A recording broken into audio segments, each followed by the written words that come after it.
आप सोचिए कि हमारे अंदर कभी भी नम्रता आई है? हम तो बच करके चले जाते हैं।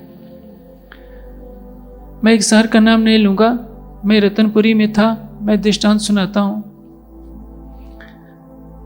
सेतिया जी बुजुर्ग व्यक्ति हैं, वो आश्रम के प्रबंधक थे। मैं अपने कमरे से दृश्य देख रहा था।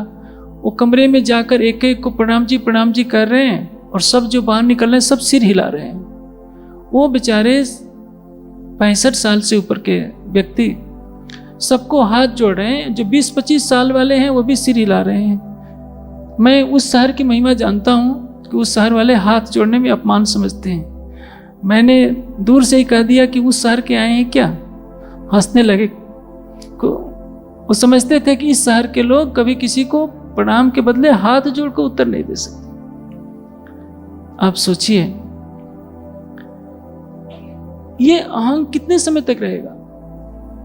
यदि सुंदर साथ आज सरकार श्री का धाम गमन का भी समय है, आज की तिथि में उन्होंने पंचभौतिक तन को छोड़ा था। और केशव दास जी ने जब ये मसौदा भी लिखा है तो श्री जी की अंतर्धान लीला के कुछ दिनों के बाद लिखा है। गुमर में इस स्वरूप साहब को उन्होंने रखा, जिल्द बनाकर चरणों में प्रणाम किया और प्रणाम करते ही शरीर छोड़ दिया। केवल इस कार्य के लिए केशव दास जी ने अपना तन रखा था कि जिस दिन स्वरूप साहब को मैं लिपिबद्ध करके और गुम्बर जी में पधरा दूंगा, उतने समय के लिए शरीर है। और लिखने के बाद आप सोचिए जो तन धारण किए हुए सुंदर साथ हैं उनके प्रति कितना भाव रख रहे हैं कि करोड़ों बार दंडवत प्रणाम कर रहे हैं और ये भी कह रहे हैं कि परम धाम के संबंध से मेरे प्रेम को स्वीकार कर लेना। शायद हम सुंदर साथ अपने हृदय में प्रेम लाएं। प्रेम भरेंगे तो हमारा भला होगा। हम सबसे अधिक अपना भला करेंगे।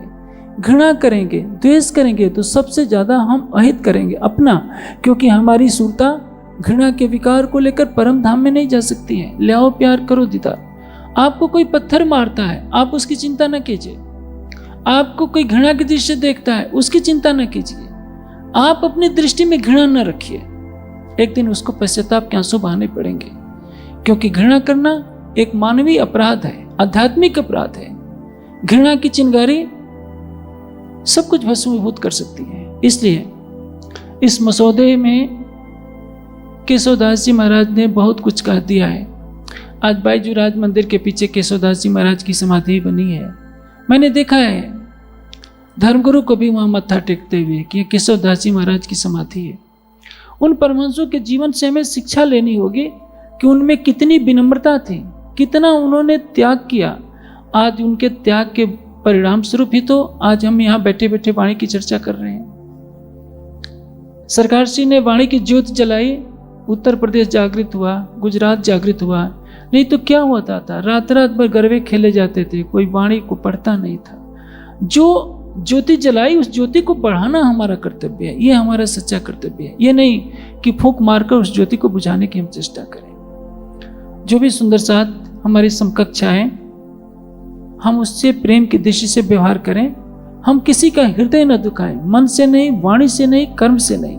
और जितना हम सबको प्रेम की दृष्टि से गले लगाएंगे, श्री जी का एक ही कथन है, ज्यो ज्यो प्रीत होत है साथ में, त्यों तो होत है मोही को सुख। राज जी आपके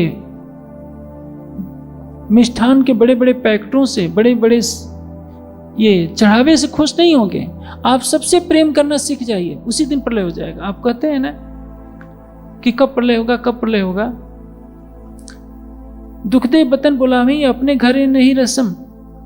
आप हंसते उठे घर धाम के पद पर चलिए। आप चितवनी नहीं करेंगे तो रोते हुए आपको चितवनी करनी पड़ेगी। जब संसार में विश्वयुद्ध छिड़ेंगे तो हाय तौबा मचेगी। और जो मनुष्य आजकल पाप कर रहा है उसको ज्यादा समय तक रोका नहीं जा सकता।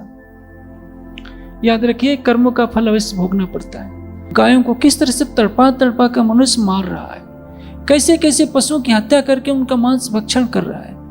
मनुष्य का मांस खा रहा है, वो भी 5 स्टार होटलों में बैठ करके। इससे बड़ा पाप और क्या होगा।